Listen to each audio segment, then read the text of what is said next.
me and the wife, we were sat watching a programme together, which is unusual because we don't kind of like the same things. But anyway, we were watching this programme. It was about royalty. It went on like, you know, all going back in time on one thing or another. And when it had nearly finished, I said to Mark, can you believe some of the things that go on in royalty? I mean, to want to be king, you must be crackers. She says, how do you mean? I said, well, Charles I, he got his damned head cut off for his troubles. The French over in France, there were loads of them got their heads chucked off with the guillotines. And George III, he went mad, and what was that? There was it Edward VII or Edward VIII. He wanted to marry a sort of stick insect called Wallis Simpson, but he couldn't do because she'd been divorced. Anyway, our present lot seem a decent enough lot, but like I said to the wife, you never know, do you? You never know these days.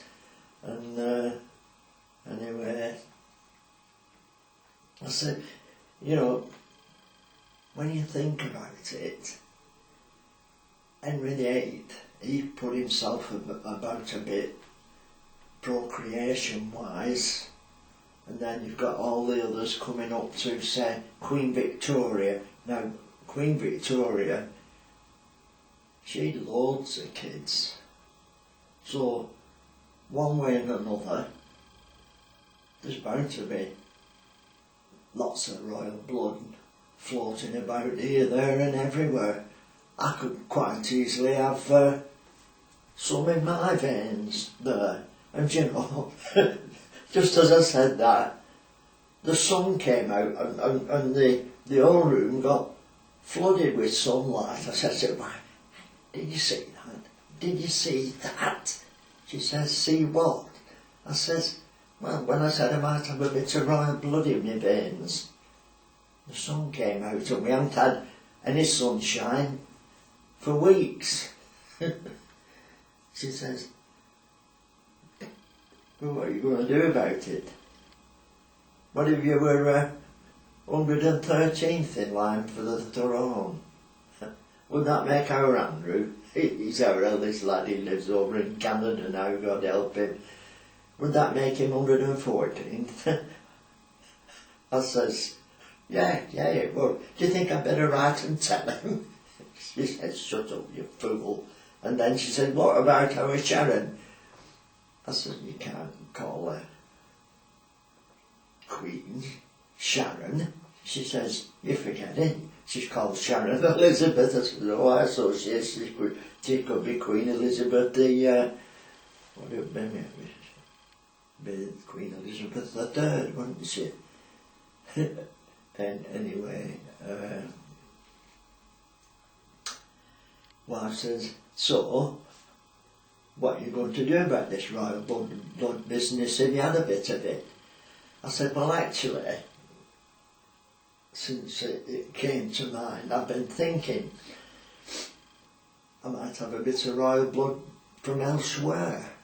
She says, "Well, how do you mean?" I said, "Well, do you remember me going to the doctors because my fingers on this hand had gone down like that? Somehow and I couldn't get them up again." She says, "Yeah, what about it?" I said, "Well, when I went to the doctors, he looked at me and said, it's quite common up here in Lancashire." He said, years and years ago, the Vikings were invading our shores up here. And,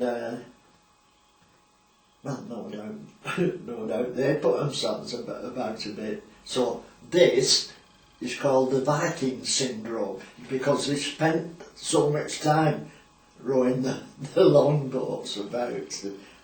The wife says, Oh, I see. So what are you going to do about that? I said, well, I said, if I've got Viking blood in my veins, I could be in line for the, what would it be? Norwegian throne or Swedish throne. I don't know where Vikings came from. They came from somewhere in that direction. Anyway, wife let it drop then. And I'd kind of forgotten about it. When I came down the morning after, there was no sign of her.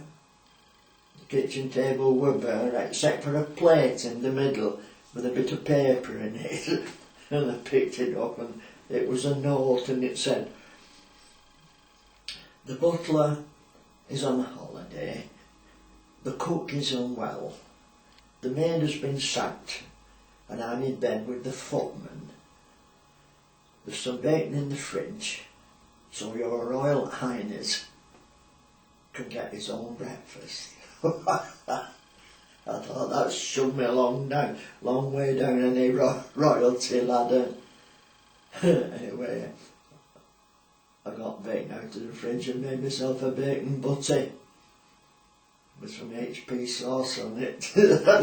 I'm sat there eating it, wonder whether Prince Charles ever gets himself a bacon butty for his breakfast. It were good, so he should be so lucky.